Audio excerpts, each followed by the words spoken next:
How many of you grew up like I did? Not rich. Now, I'm not theologically or philosophically shallow enough to tell you money will make you happy. Money will not make you happy. You get more money, it will make you more of what you are right now. If you are miserable and you get money, you will be lots of miserable. If you're a jerk and you get money, big jerk. And it'll mess with your family too. Money is not going to solve your problems. It's going to make them bigger. It's also going to make your opportunities bigger. If you're a generous person, your generosity will go into overdrive. You'll be outrageously generous. And you get a lot of money, we'll call you a philanthropist. Cool word that means you give a lot of it away and you have a blast doing it. You found the most fun you'll ever have with money is when you find that. We live in a cause and effect world. What you plant, you will harvest. You will reap what you sow, right? So if you plant stupid, you will get a crop of desperate. I've done it. And if you plant corn, don't be looking for beans to come up. Don't be shocked by it, because what you put into your life is what you're going to get out. So we found that there's 5 things that if you do these 5 things with money, over a period of time, like 10 or 15 years, you will build a level of wealth 100% of the time. And now I said a level of wealth. I don't know what level because I can't predict car wrecks and cancer. I can't predict tragedy. And I don't know what your income will be. But if you're working and you do these 5 things, you will build a level of wealth 100% of the time. And this is not some prosperity thing, and it's not mystical or magical. When I cover these 5 things, they're all common sense. But common sense is so rare now, it's like having a superpower. So let's look at the 5. The first one is get on a budget. A written plan. You have to do a budget. On paper. On purpose. Before the month begins, every month. If you worked for a company called You Incorporated and you manage money for You Incorporated, the way you manage money for you now, would you fire you? Don't answer that. We misbehave with money, and so we're disorganized. We don't have a plan. Nothing's written down. Decide. The interesting thing about each one of these principles is you can just decide today to do them.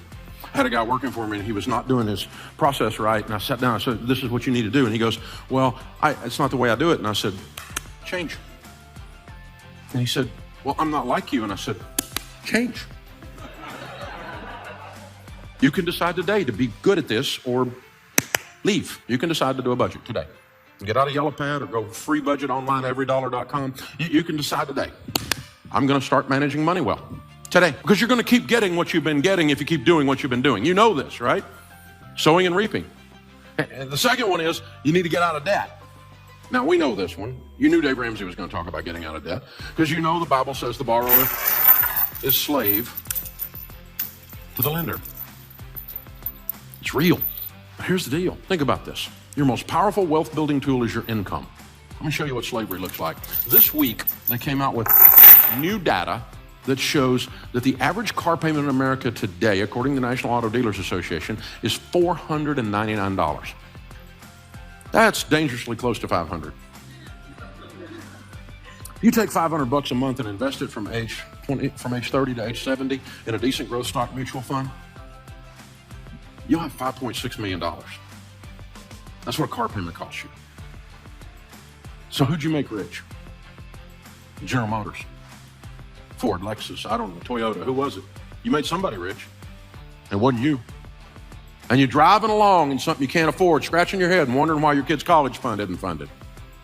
Because we're giving it all to somebody else. And they have nicer furniture in their building, have you noticed? Something's going on here, guys. And some people in here got a student loan that's been around so long you think it's a pet. You got MasterCard in your life. I mean, it's hard to be a slave if you don't have a master, so you might as well. We've discovered bondage and American distress. It just keeps going and going. And I've done it too, y'all. I'm not picking on anybody. I'm just saying, here's the deal. Think about this. What if you had no payments? Can't even get my head around that. Well, you're always going to have a car payment. I don't hear people say that. Little man can't get ahead. You're always going to have a car payment, so drive something nice. YOLO. Right? Which, by the way, is addressed in Proverbs. It says fool right after that. See, these are how we talk when we're losing. You can't get ahead. I sure hope we can elect a president who will fix my life. Not going to happen. Neither one of them got the goods, I'll just tell you.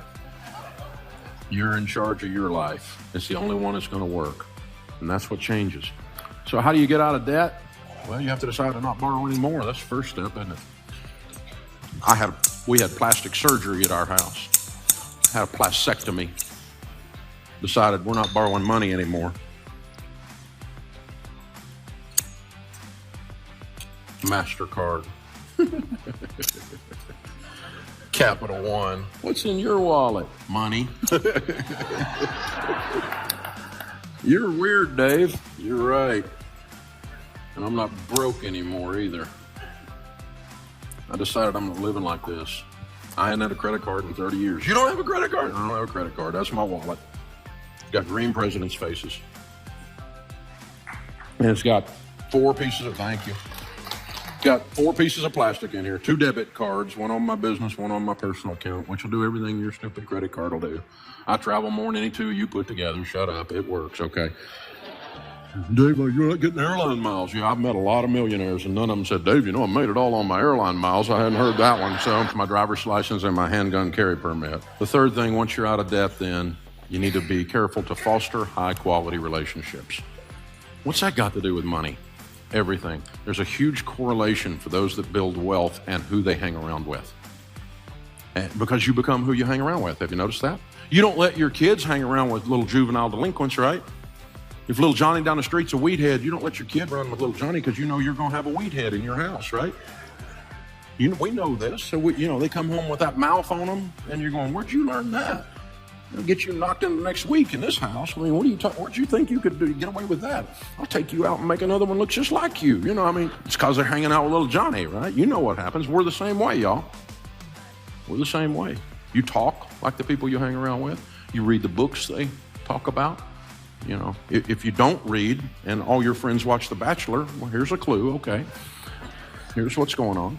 If this is all you know about is reality TV that's not a reality, probably we need to change our diet, and read a book. And so Charlie Tremendous Jones said 5 years from today, you'll be the same person you are today, except for the books you read and the people you meet. Don't be deceived. Evil company corrupts good habits. And you know this? The studies have shown that over a 10-year period of time that your income will become within 10 to 20% of the average of your 10 closest friends' income. Because you have the same habits they've got. You have the same diet into yourself that they've got. You'll have it. You can't stop yourself from doing it. You will become who you hang around with.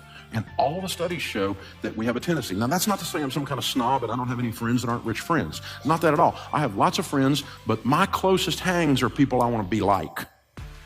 That's my closest ones. Now, I'll talk to anybody. But like when our daughters were growing up, they're grown and married to wonderful men now, but they're in high school and they're wanting to go on a date. We didn't do missionary dating. You don't get to date little Johnny the weed head and lead him to Jesus. That's not going to work, okay? We're not doing this. Little Johnny can go to camp and get saved again. We'll work on this, right? And so, no. You come up to our house to pick up one of our daughters, honk your horn, you better be delivering a pizza, all right? So, coming in and talking to the old man, I'll be cleaning my gun when you get home. You know the song, right? And so, this kind of thing. And I'm teaching them, Dad, all the boys in the youth group are scared of you. Good. Keeps away 2 things you don't want, baby doll. You don't want jerks and you don't want wusses. And if I can keep both those away, and then I can teach you how to keep them away, you can pick good.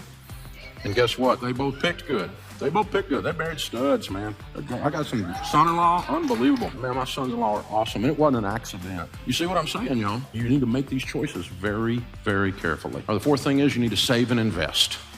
In the house of the wise are stores of choice food and oil.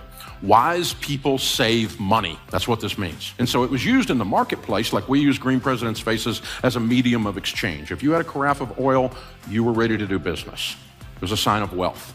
There were 2 classes of people, poor people and rich people. Most of the people were poor people. This is the Mediterranean. We're talking they ate hummus and olives, no meat. A little bit of bread, maybe a fish if they got some meat, but that was it. Rich people ate what we eat every day. Spices, good meat, Charleston food scene. You know what I'm saying, right? Cooking it up right. That's fine food. Stores of choice food and oil. Choice food and oil are symbols of wealth. So let's read that again. In the house of the wise are stores of money. Wise people save money. Why? Well, to start with, we save for an emergency, right? Grandma said it. She said save for a what? Rainy day. It's going to rain. You're going to have a car wreck. You're going to lose your job. Something's going to happen. You're going to need some money. Dave, you need to be positive. I'm positive. It's going to rain. Something's going to come up. This one I don't understand. Unexpected pregnancy. Say what? Okay. But people come up with all kinds of things that are emergencies, right? And something's going to happen. And then you need to save and invest so you retire with dignity. You know, I'm going to spend everything I make and hope the government, which is well known for its ability to handle money, will take care of me. I'm not even sure some of them have opposable thumbs up there. You know what I'm saying? It's just ridiculous. And we're counting on them in some whacked out kind of way to come be. They're not coming. There is no white horse. There is no Calvary. You are in charge of your destiny. And that's great news. And so I'm all worried about the election, and I'm not worried about the election.